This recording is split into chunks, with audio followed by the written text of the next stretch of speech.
queremos abordar nuestro taller de maternidad desde una perspectiva diferente. Nos parece interesante recordar que hablamos de una etapa de especial protección para la madre, en la que goza de un buen número de derechos reconocidos. Lo cierto es que no siempre sabemos identificarlos y por eso hemos invitado a la aventura del saber a Juan Rubiño, que es abogado de Red Jurídica especializado en derecho laboral. Hola Juan, buenos días. Buenos días, muchas gracias. No es raro, ¿no?, escuchar, oímos muchas veces que hay muchas empresas que no quieren contratar a mujeres que están en edad de ser madres, se habla de los inconvenientes que se van a generar a partir de ahí, pero una vez que una mujer ya está en el marco de una empresa, ¿es frecuente en España encontrarse casos de discriminación? Sí, por desgracia es frecuente. Todos tenemos en la cabeza el caso prototípico, que es el de una embarazada al que se despide. Todo el mundo es capaz de identificar esa discriminación, pero las discriminaciones son antes porque tienen también muchas dificultades a la hora de alcanzar el puesto de trabajo, porque puede ser un hándicap, incluso posteriores, porque se pueden tomar medidas en contra de una mujer por el hecho de que goza de ciertos beneficios derivados de la maternidad. Entonces, el caso prototípico somos capaces de identificarlo, pero hay muchos más casos y la verdad que, por desgracia, pues son bastante frecuentes en la práctica. ¿Y la especial protección solo abarca el periodo del embarazo y baja maternal, imagino, o por el hecho de ser madre la ley ya te considera de una manera especialmente protegida? Sí, hay una protección y en determinados periodos pues ya la jurisprudencia entiende que está cubierta por esta protección que da, que es un derecho contra la no discriminación.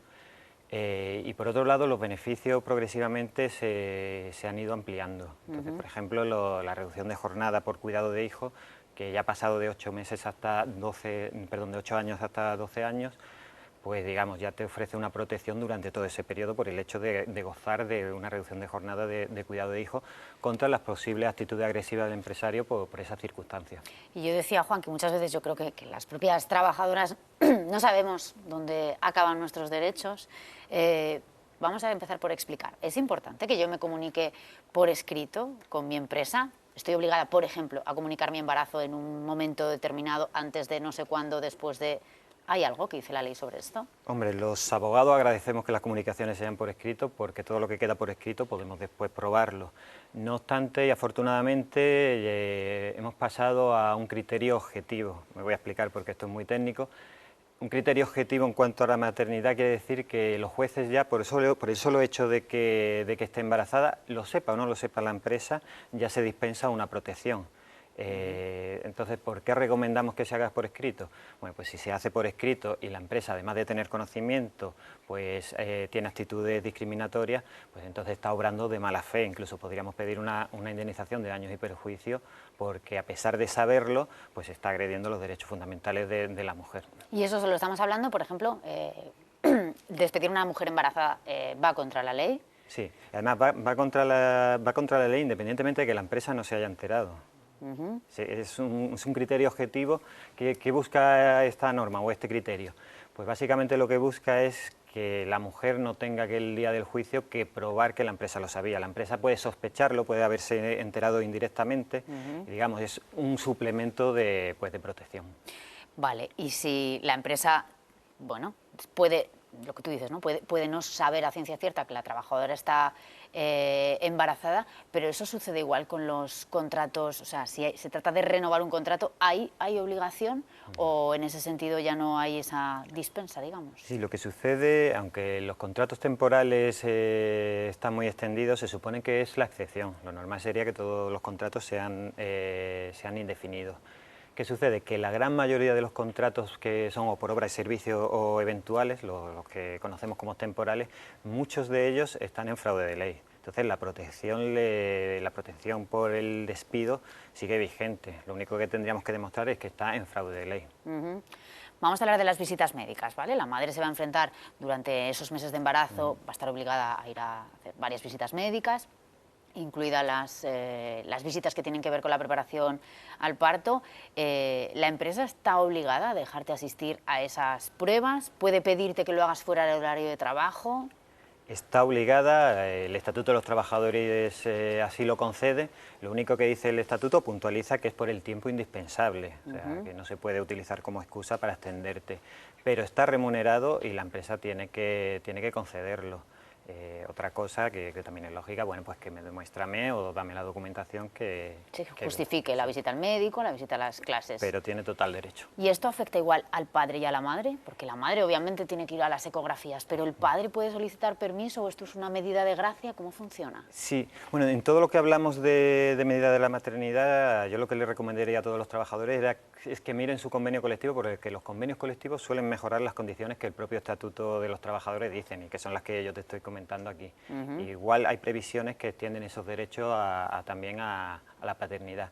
En este caso, y hablamos solo de Estatuto de los Trabajadores, el hombre no tiene derecho a esos. Otra cosa es que lo pida como permiso o que el convenio colectivo se lo conceda. Pero de entrada no tiene permiso de entrada el no padre. Tiene permiso, es un permiso de la madre. Vaya, curioso, ¿no? ¿Qué más? Estamos hablando de la baja maternal.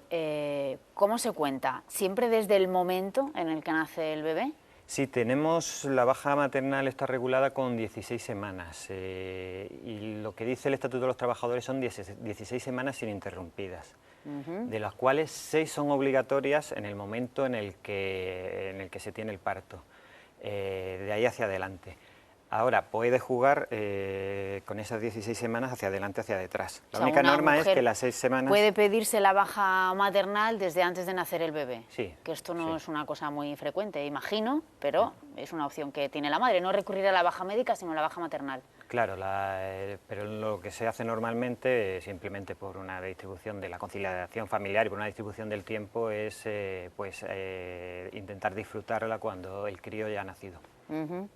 Y nos dices 16 semanas, también hay convenios, bueno, nos decías que depende de cada convenio colectivo, hay otros que lo cuentan en días, eso siempre que lo mejore es posible, ¿no? Siempre que se mejore es posible, pero lo que establece el Estatuto de los Trabajadores es 16 semanas se cuentan en días.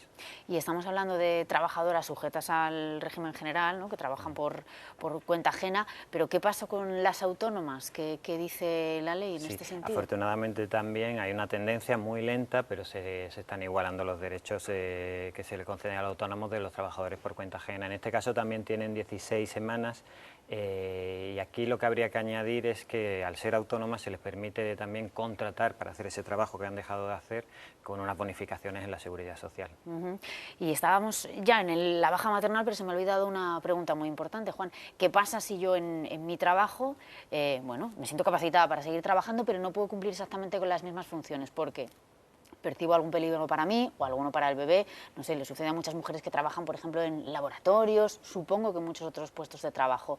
¿La empresa está obligada a facilitarme un cambio de funciones temporal? ¿Cómo funciona esto? Sí, esto está regulado también en cuestiones de prevención de riesgo y muchos convenios colectivos de sectores, por ejemplo el sanitario, también lo regulan específicamente.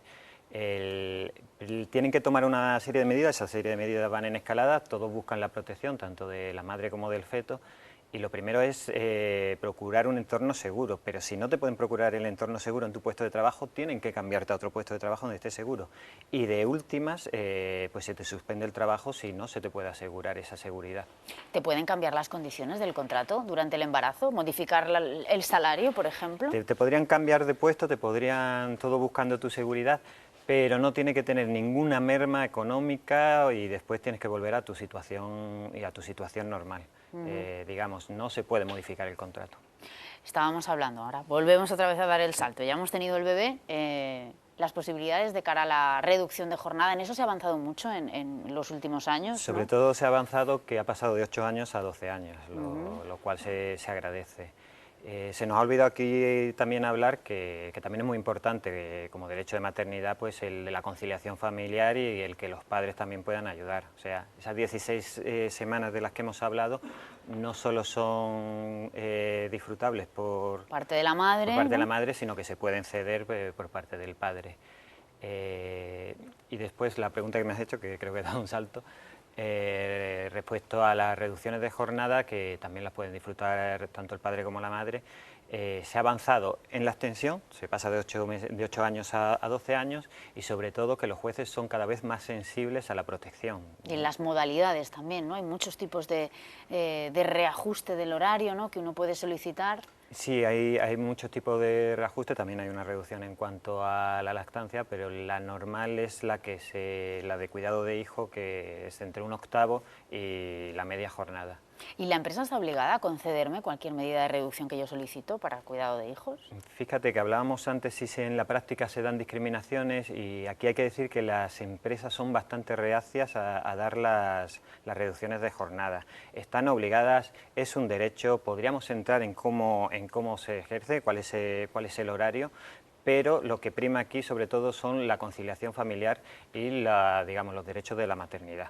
Seguro que mucha de la gente que nos está viendo piensa, está haciendo sus cábalas y pensando que no es lo mismo en el marco de una gran empresa, de una pequeña empresa, una mediana empresa. ¿Esto lo percibís en Red Jurídica? ¿El grado de incumplimientos es más agresivo en un tipo de empresas que en otro? Sí, es mucho más agresivo. Lo que sucede también en las grandes empresas, que suele haber comités de empresa y suele incluso convenios de empresa, o el convenio del sector se cumple más. Las pequeñas empresas funcionan de una manera más informal, y eso conlleva a que muchas veces pues transgredan los límites de lo que es tolerable en cuanto a garantías de maternidad. Y Juan, te voy a hacer una pregunta, nada, en medio minuto, una sentencia que salió hace cosa de un mes que muchas mujeres sobre todo recordarán. Una mujer consiguió que se reconociera que durante la baja maternal no tenía que estar sometida a la retención del IRPF.